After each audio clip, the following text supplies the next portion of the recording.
Assalamualaikum warahmatullahi wabarakatuh. Selamat datang kembali di channel Tafsir Mimpi Sesuai Sunnah. Oke, kali ini kita akan bahas tentang mimpi, tentang abu ya. Jika kalian di antum semua melihat abu, berarti abu itu adalah suatu amalan. Itu amalan antum atau amalan seorang, begitu ya. Dan jika misalkan abu tersebut tertiup angin, kemudian hilang atau tertiup angin, berarti itu adalah amalan yang sia-sia. Sebagaimana qala Allah Ta'ala, sebagaimana Allah Ta'ala berfirman, "Mathalul ladzina kafaru bi rabbihim", yaitu perumpamaan orang-orang yang kafir kepada Tuhannya, "A'maluhum karomad", ya. Amalan-amalan mereka itu seperti romad, seperti abu ya. Karomadin istaddat bihir rih, yang seperti abu yang ditiup angin, fi yaumin asif, di hari yang berangin. Ya, asif ini adalah hari yang banyak anginnya gitu ya. La yaqdiruna mimma kasabu 'ala syai', yang mana mereka itu tidak dapat mengambil manfaat sesuatu pun dari hasil yang mereka kerjakan ya, sedikit pun mereka nggak dapat manfaat apa-apa. Dzalika huwa dhalalul ba'id, yang demikian itu adalah kesesatan yang amat besar ya. Kemudian ada juga hadatsana Abdullah ibnu Abil Aswad ya, telah menceritakan kepadaku, itu Abdullah anaknya dari Abu Aswad. Hadatsana Mu'tamir, telah menceritakan kepadaku dari Mu'tamir, sami'tu abi. Nah, Mu'tamir ini mendengar lagi dari bapaknya.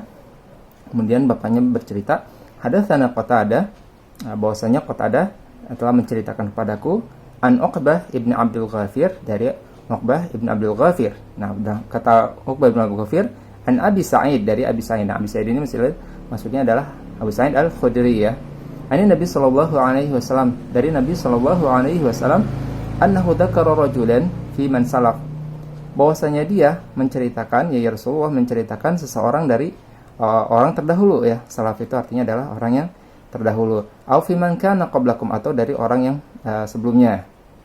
Qala kalimatan, yang mana orang ini yang diceritakan oleh Rasul ini, orang ini menceritakan atau mengatakan sesuatu perkataan, yakni atahullahu malan wa waladan, yang mana orang ini sebenarnya sudah Allah kasih harta yang banyak dan Allah kasih anak-anak. Falamma hadaratil wafah, dan ketika kematian itu mendatanginya dalam keadaan dia sudah sakit, berarti dia sudah sekarat ya. Orang yang sekarat itu masih bisa ngobrol ya, masih bisa cerita. Ada juga tapi yang sekarat yang dia nggak bisa cerita, dia nggak bisa ngobrol, dia hanya bisa diam. Nah, ini salah satu orang yang ketika sekarat tapi masih bisa cerita ya. Jadi orang yang sekarat itu sudah mengetahui dia akan dicabut nyawanya. Nah, falamma hadaratil wafah, ketika telah mendekatinya atau telah datang kepadanya kematian, berarti dia sudah melihat malaikat pencabut nyawa. Kemudian dia bercerita, qala li banihi, dia berkata kepada anaknya, ai abin kuntu lakum, seperti apa sih aku sebagai ayah di sisi kalian ya, di mata kalian aku seperti ayah yang bagaimana gitu. Qalu, anak-anaknya menjawab, khairu abin, engkau adalah sebaik-baik ayah gitu. Qala fa innahu lam yabta'ir atau lam yabta'iz indallahi khairan, tapi kata si ayah ini yang mau meninggal ini, tapi aku merasa tidak pernah menampakkan sesuatu yang baik di hadapan Allah atau di sisi Allah, kata dia gitu. Jadi dia merasa bahwasanya dirinya itu masih sangat kurang, amalannya masih kurang, yang tidak bisa dianggap oleh Allah gitu. Dia merasa dirinya jelek.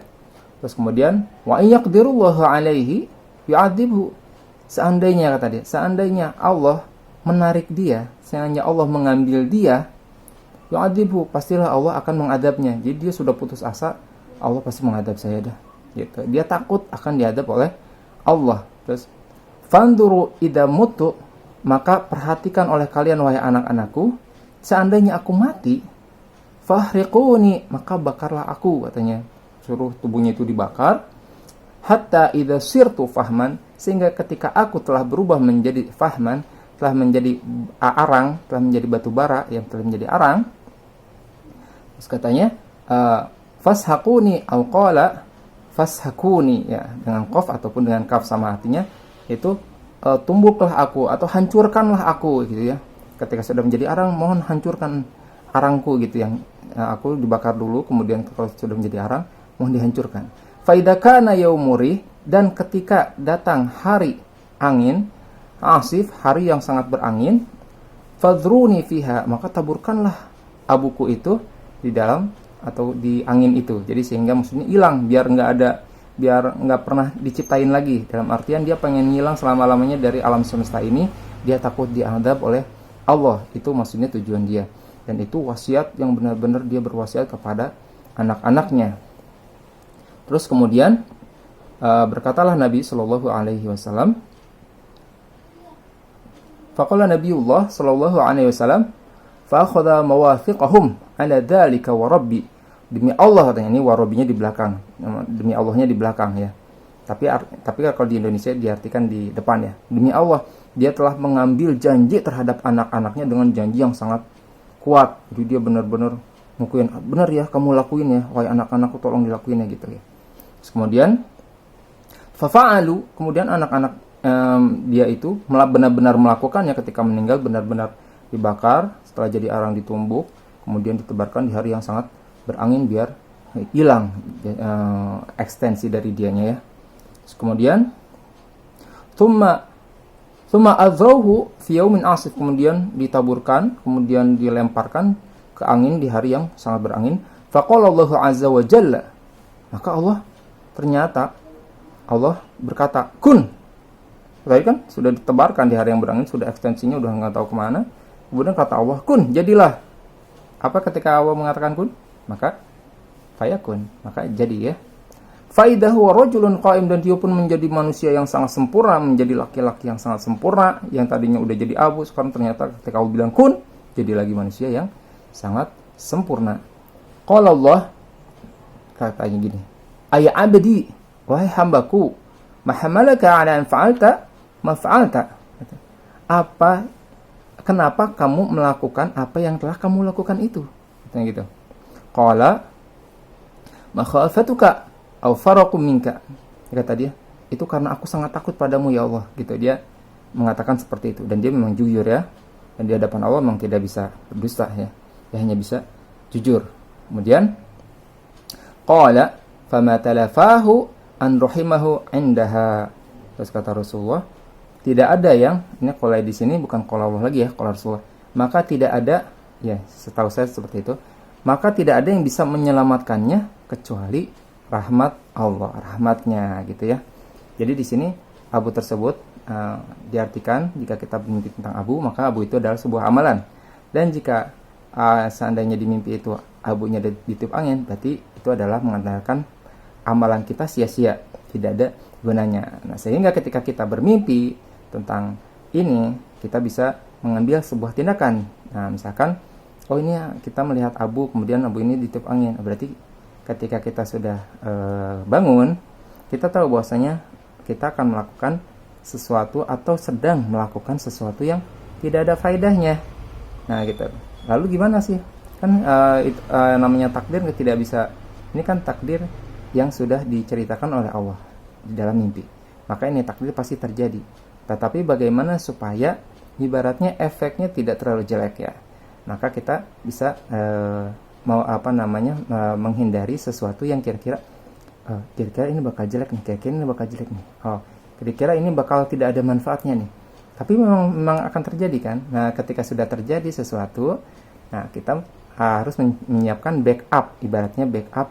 Kalau misalkan ini ibaratnya kita ketika dagang ya, kita dagang timun suri gitu ya, di mimpi sebelumnya melihat bahwasanya abu sia-sia gitu ya, berarti saya pasti akan melakukan sesuatu yang nggak ada manfaatnya nih, yang nggak ada keuntungannya nih.